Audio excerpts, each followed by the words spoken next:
Hey guys, so I was playing last night with the Silhouette series cars, and I noticed some really odd uh, just vehicle dynamics in general.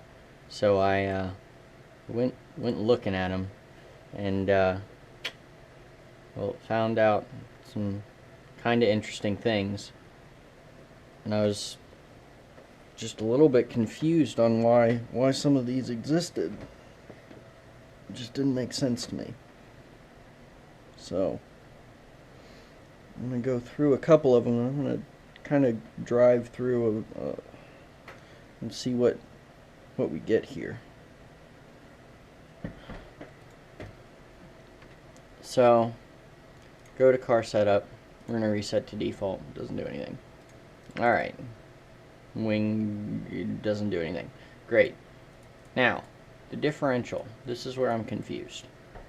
It's locked at 45-55. Why? Why did you do that?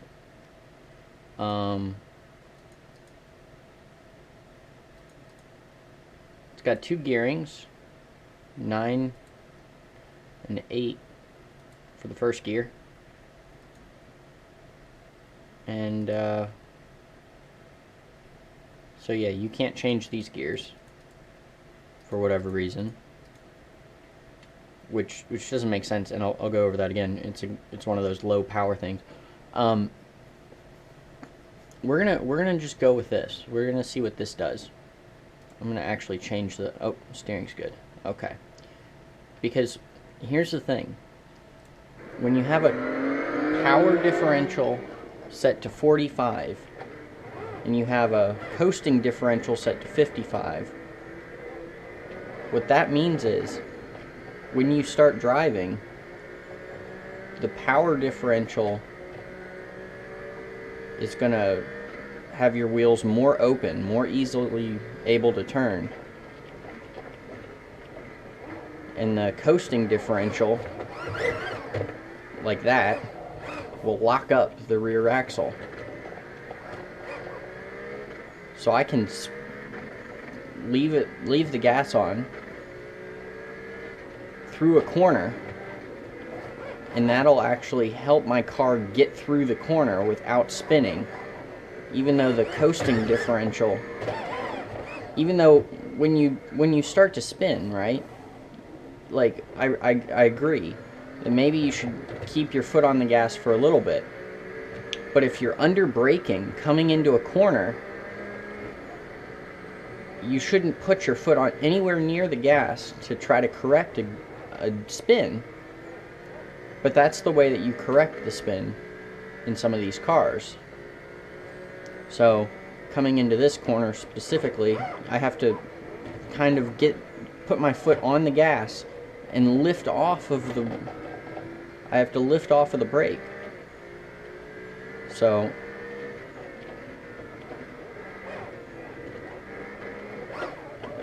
see, when you put it into coast, and you should be, good and going, when you lift off the gas, it just makes your car spin more, which there's a time and a place for that.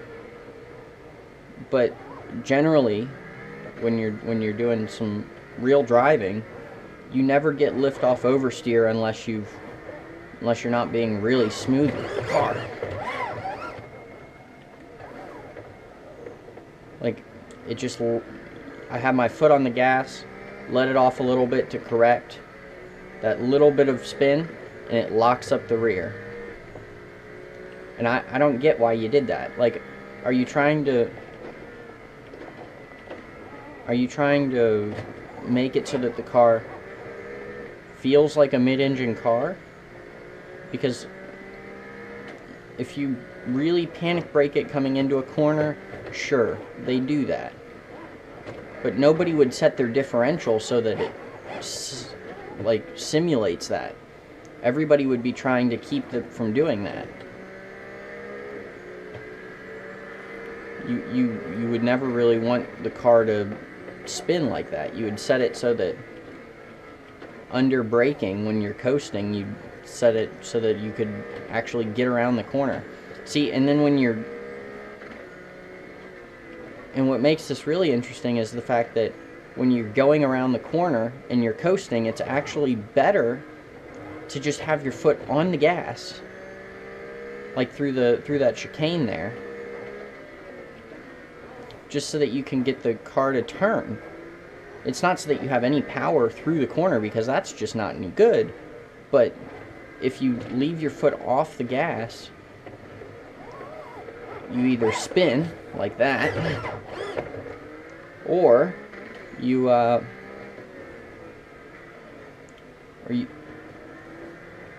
just go straight through the corner. And if you're not even gassing it really, you're just making so that the differential is open. That, forgive me if I'm wrong, but nobody would design a car that does this. Alright, now that was my fault. Alright, so now we're gonna let me get back on the gearing, okay? These gears, when you try to downshift coming off of that first, let me reset. The gearing, the way that you have it, when you try to downshift off of this big long straight, I don't know about any of the other cars, but if you accelerate down this long straight, okay, now that's one thing. All the way on the gas.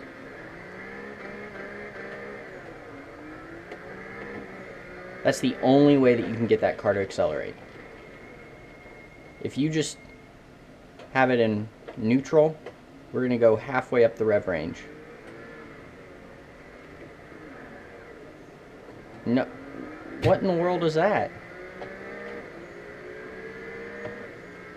It's like, I have no traction control on there. And it feels like, okay, when you downshift, if you downshift and you're going, you know, from 6th gear down to 2nd gear, the whole car feels like it's trying to die. Like it doesn't want you to do it. The gearing is, it's too close at the top end, but it's too tall at the bottom end. It doesn't make sense to me. See, there. I had to put my foot on the gas, going sideways, just to get the car to slow down so it would go through the corner. And if it kicks a little bit, you can't take your foot off the gas to get it to, you have to keep your foot in it. That's not how this works. That's not how any of this works. That's not how physics works.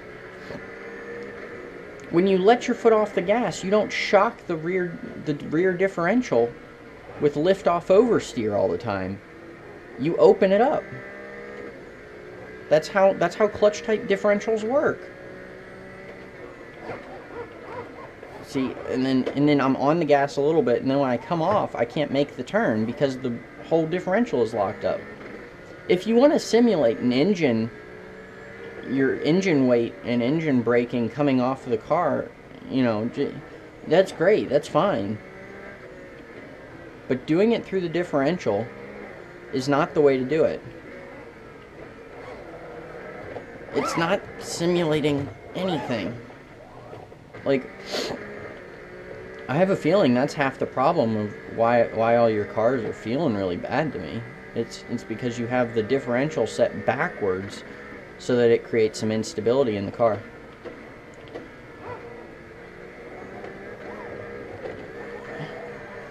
Oh, you can't lift or else you just spin more.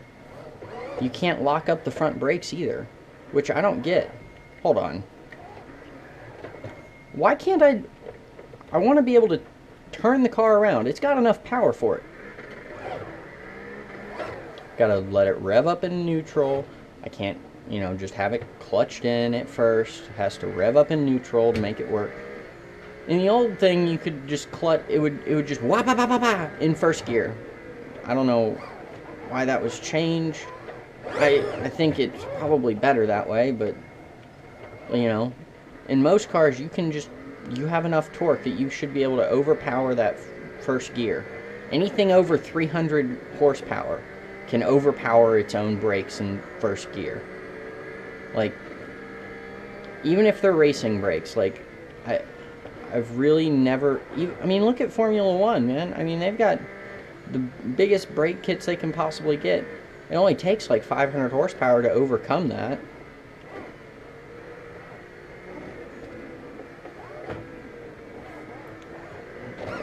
Oh, come on. You see, as soon as you let off the gas, it launches you. You have to keep your foot in the gas just to keep the car from spinning. Being like...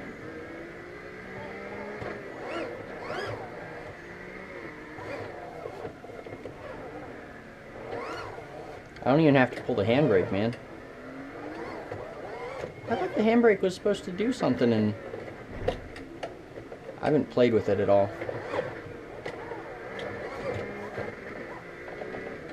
I want to try it, though. Just see what it does. I have my handbrake set up so that it's actually this shifter. And we're going to late brake into this corner. Yeah, see, it just... What? It doesn't even sound right. It just... Like... At 7,000 RPM, it shouldn't sound like it's trying to die. Yeah, that handbrake doesn't work at all.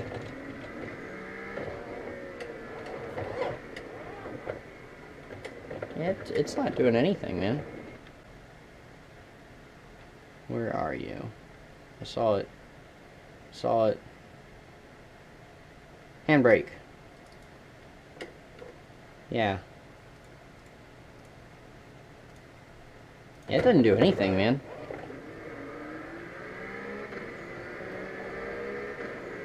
So I don't know why it...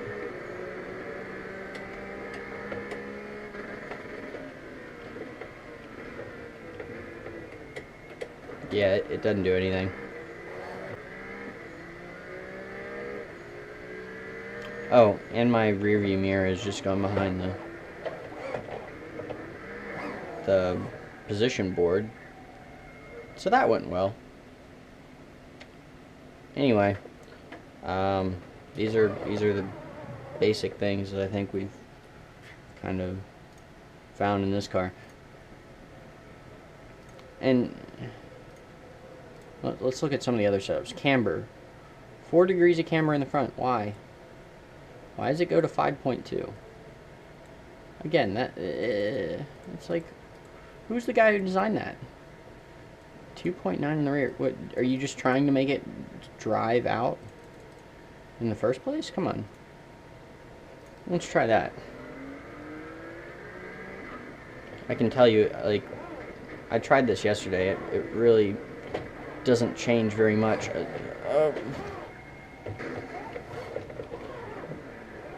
With that differential set up the wrong way, it just shocks the rear wheels at the wrong time. You know, whenever really lifting off the gas. What was that?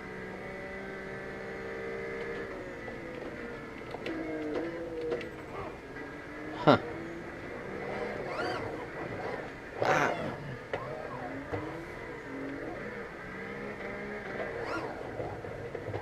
Well, by changing the camber, at least it doesn't just slide everywhere. But in amateur mode, it does.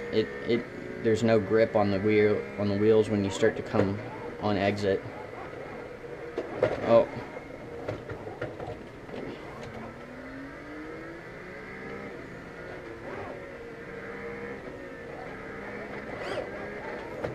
Yeah. That's pretty crappy, man.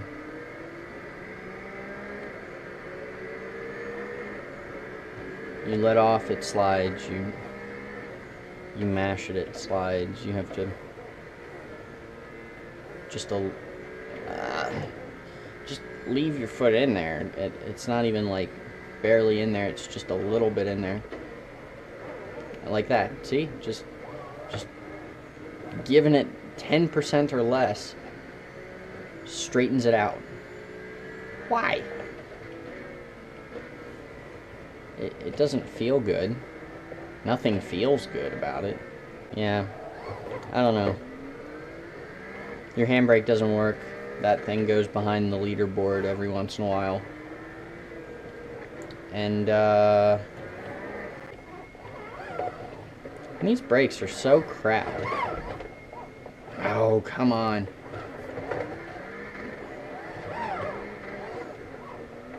I mean, they're just really crappy.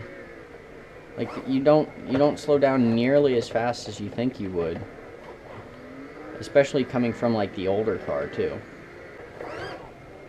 Here, let's try a drift.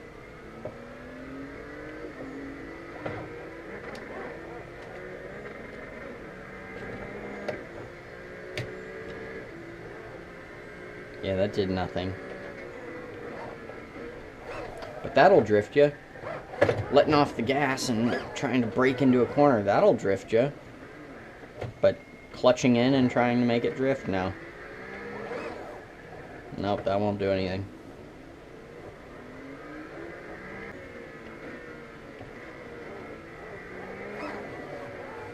Whee!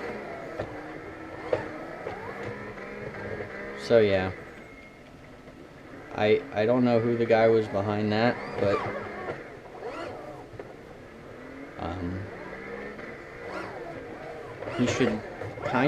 he should go out and drive a mid-engine car once. Just, I know a Mark 1 MR2 is super cheap. Just go buy one. They're only like $3,000 if you go buy a really like meh one and just drive it around. Like, if you're in a mid-engine car, you need to be able to get on the gas to get that the front end to turn in. Because all your weight is in the back. I mean, it turns in, but it turns in smoothly. Like, just go drive one.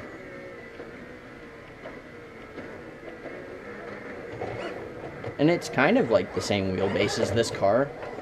Just, you know, only 100 and some horsepower. Anyway. It's really frustrating because all of your rear engine cars now have a locked up differential that I can't change and doesn't work. So I don't know why that is. It's frustrating. Anywho, see you later.